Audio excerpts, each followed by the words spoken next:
The Uses of Enchantment, the Meaning and Importance of Fairy Tales by Bruno Bettelheim. From Part 1, A Pocket Full of Magic. Fear of Fantasy. Why were fairy tales outlawed? Why do many intelligent, well-meaning, modern, middle-class parents so concerned about the happy development of their children discount the value of fairy tales and deprive their children of what these stories have to offer? Even our Victorian ancestors, despite their emphasis on moral discipline and their stodgy way of life, not only permitted but encouraged their children to enjoy the fantasy and excitement of fairy tales. It would be simple to blame such prohibition of fairy tales on narrow-minded, uninformed rationalism, but this is not the case. Some people claim that fairy tales do not render truthful pictures of life as it is and are therefore unhealthy. That truth in the life of a child might be different from that of adults does not occur to these people. They do not realize that fairy tales do not try to describe the external world and reality. Nor do they recognize that no sane child ever believes that these tales describe the world realistically. Some parents fear that by telling their children about the fantastic events found in fairy tales, they are lying to them. Their concern is fed by the child's asking, "Is it true?" Many fairy tales offer an answer even before the question can be asked, namely at the very beginning of the story. For example, Ali Baba and the 40 Thieves starts, "In days of yore and times and tides long ago." The Brothers Grimm's story, The Frog King or Iron Henry, opens, "In olden times when wishing still helped one." Such beginnings make it amply clear that the stories take place on a different level from everyday reality. Some fairy tales do begin quite realistically. There was once a man and a woman who had long in vain wished for a child. But the child who is familiar with fairy stories always extends the times of yore in his mind to mean the same as in Fantasyland. This exemplifies why telling just one and the same story to the neglect of others weakens the value fairy tales have for children and raises problems which are answered by familiarity with a number of tales. The truth of fairy stories is the truth of our imagination, not that of normal causality. Tolkien addressed himself to the question of, "Is it true?" remarks that it is not one to be rashly or idly answered. He adds that much more real concern to the child is the question, was he good? Was he wicked? That is, the child is more concerned to get the right side and the wrong side clear. Before a child can come to grips with reality, he must have some frame of reference to evaluate it.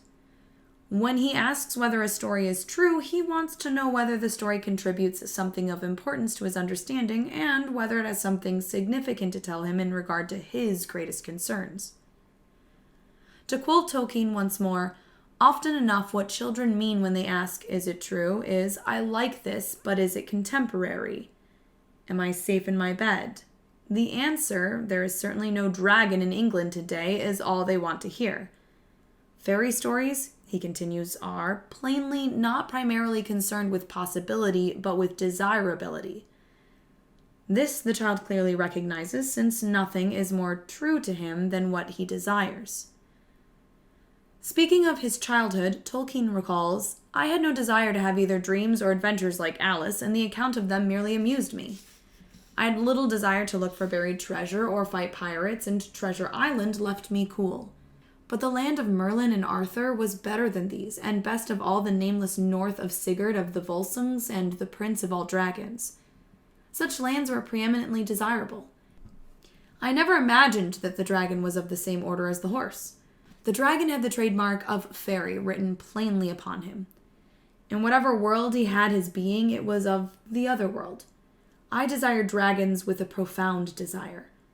Of course, I in my timid body did not wish to have them in the neighborhood, intruding in my relatively safe world." In reply to this question whether the fairy story tells the truth, the answer should address itself not to the issue of truth in factual terms, but to the child's concerns of the moment, be this his fear that he is apt to be bewitched or his feelings of Oedipal rivalry. For the rest, an explanation that these stories do not take place in the here and now, but in a faraway never-never land is nearly always sufficient. A parent who, from his own childhood experience, is convinced of the value of fairy tales will have no difficulty in answering his child's questions. But an adult who thinks these tales are only a bunch of lies had better not try telling them. He won't be able to relate to them in a way which would enrich the child's life. Some parents fear that their children may get carried away by their fantasies, that when exposed to fairy tales, they will come to believe in magic. But every child believes in magic, and he stops doing so when he grows up, with the exception of those who have been too disappointed in reality to be able to trust its rewards. I have known disturbed children who had never been told fairy stories, but who invested in an electric fan or motor with as much magic and destructive power as any fairy story ever ascribed to its most powerful and nefarious figure. Other parents fear that a child's mind may become so overfed by fairy tale fantasies as to neglect learning to cope with reality. Actually, the opposite is true. Complex as we are, conflicted, ambivalent, full of contradictions, the human personality is indivisible. Whatever an experience may be, it always affects all the aspects of the personality at the same time. And the total personality, in order to be able to deal with the tasks of living, needs to be backed up by a rich fantasy combined with firm consciousness and a clear grasp of reality. Faulty development sets in when one component of the personality, id, ego, or superego, conscious or unconscious, overpowers any of the others and depletes the total personality of its particular resources. Because some people withdraw from the world and spend most of their days in the realm of their imaginings, it has been mistakenly suggested that an overrich fantasy life interferes with our coping successfully with reality. But the opposite is true. Those who live completely in their fantasies are beset by compulsive ruminations which rotate eternally around some narrow stereotypical topics. Far from having a rich fantasy life, such people are locked in and they cannot break out of anxious or wish-fulfilling daydream. But free-floating fantasy, which contains in imaginary form a wide variety of issues also encountered in reality, provides the ego with an abundance of material to work with. This rich and variegated fantasy life is provided to the child by fairy stories, which can help prevent his imagination from getting stuck within the narrow confines of a few anxious or wish-fulfilling daydreams circling around a few narrow preoccupations. Freud said that thought is an exploration of possibilities which avoids all the dangers inherent in actual experimentation. Thought requires a small expenditure of energy, so we have energy available for action after we have reached decisions through speculating about the chances of success and the best way to achieve it. This is true for adults. For example, the scientist plays with ideas before he starts to explore them more systematically. But the young child's thoughts do not proceed in an orderly way as an adult's do. The child's fantasies are his thoughts. When a child tries to understand himself and others or figure out what the specific consequences of some action might be, he spins fantasies around these issues. It is his way of playing with ideas. To offer a child rational thought as his major instrument for sorting out his feelings and understanding the world will only confuse and restrict him. This is true even when the child seems to ask for factual information. Piaget describes how a girl not yet 4 years old asked him about an elephant's wings. He answered that elephants don't fly. To which the girl insisted, "Yes, they do. I've seen them." His reply was that she must be joking. This example shows the limits of a child's fantasies. The little girl was obviously struggling with some problem, and factual explanations were no help at all because they did not address themselves to that problem.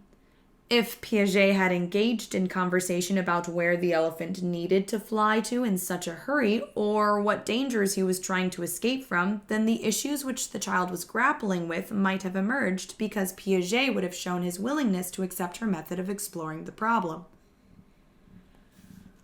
But Piaget was trying to understand how this child's mind worked on the basis of his rational frame of reference, while the girl was trying to understand the world on the basis of her understanding, through fantasy elaboration of reality as she saw it. This is the tragedy of so much child psychology. Its findings are correct and important, but do not benefit the child. Psychological discoveries aid the adult in comprehending the child from within an adult's frame of reference. but such adult understanding of the machinations of a child's mind often increases the gap between them. The two seem to look at the same phenomenon from such different points of view that each sees something quite different. If the adult insists that the way he sees things is correct, as it may well be, seen objectively and with adult knowledge, this gives the child a hopeless feeling that there is no use in trying to arrive at a common understanding. Knowing who holds the power, the child, to avoid the trouble and have his peace, says that he agrees with the adult and is then forced to go it alone.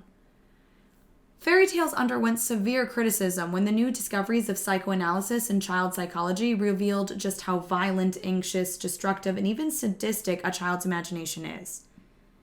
A young child, for example, not only loves his parents with an incredible intensity of feeling, but at times also hates them.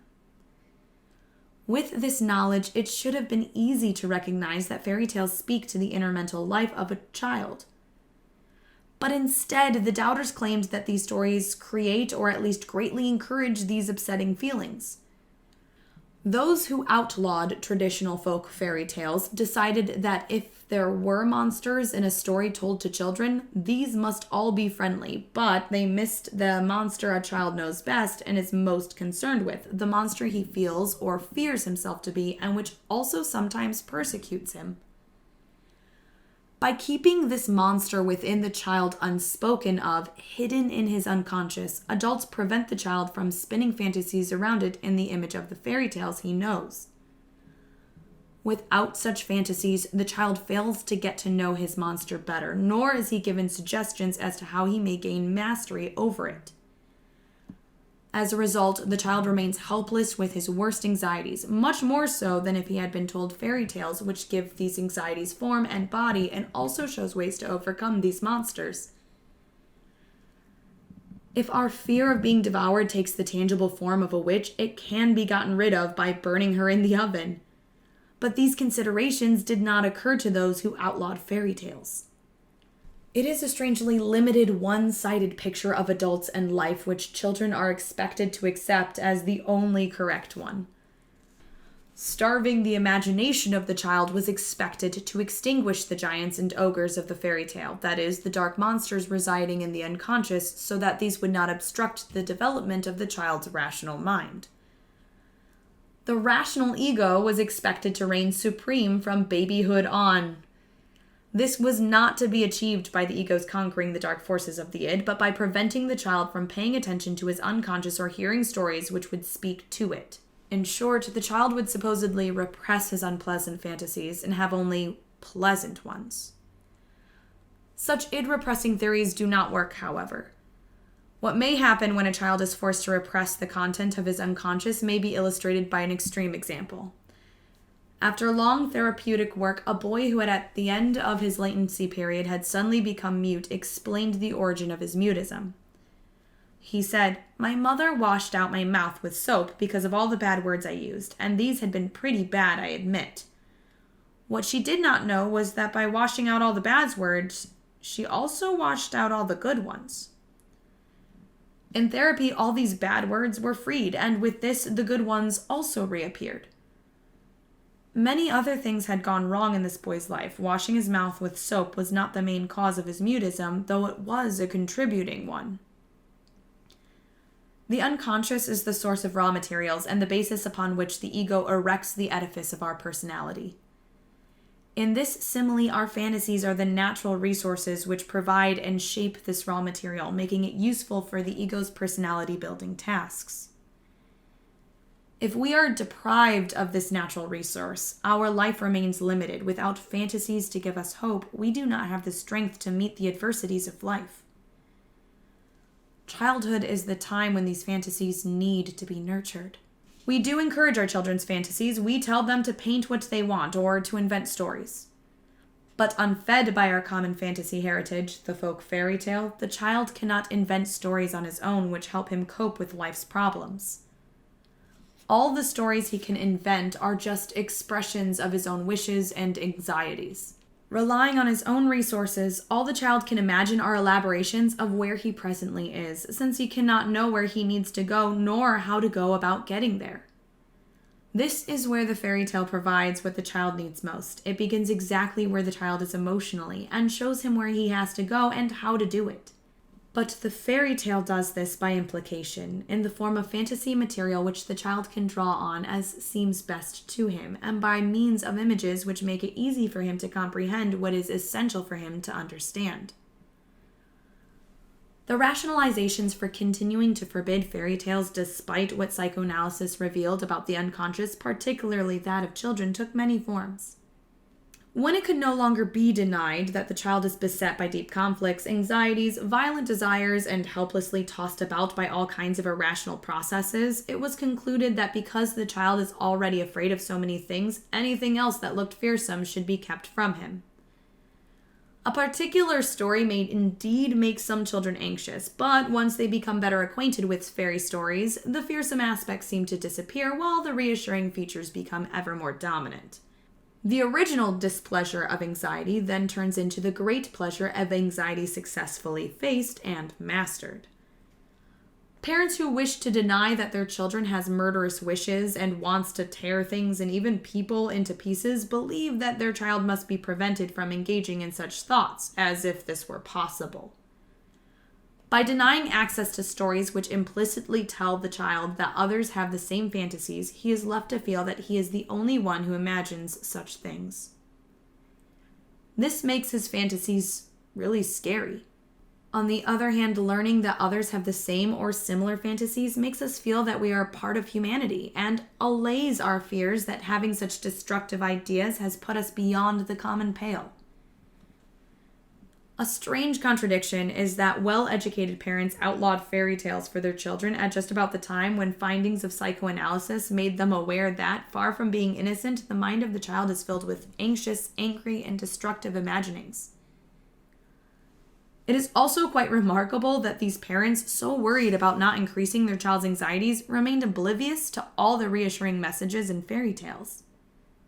The answer to the puzzle may be found in the fact that psychoanalysis also revealed the child's ambivalent feelings about his parents. It is perturbing to parents to realize that the child's mind is filled not only by deep love, but also by strong hatred of his parents. Wishing to be loved by their child, parents shrink from exposing him to tales which might encourage him to think of parents as bad or rejecting. Parents wishing to believe that if a child sees them as stepmothers, witches, or giants, this has nothing to do with them and how they at moments appear to the child, but is only the result of tales he has heard. These parents hope that if their child is prevented from learning about such figures, he will not see his own parents in this image. In a complete reversal into believing that if they are seen in such a form by the child, it is due to the stories he has heard, while actually the opposite is true, fairy tales are loved by the child not because the imagery he finds in them conforms to what goes on within him, but because, despite all the angry, anxious thoughts in his mind to which the fairy tale gives body and specific content, these stories always result in a happy outcome, which the child cannot imagine on his own.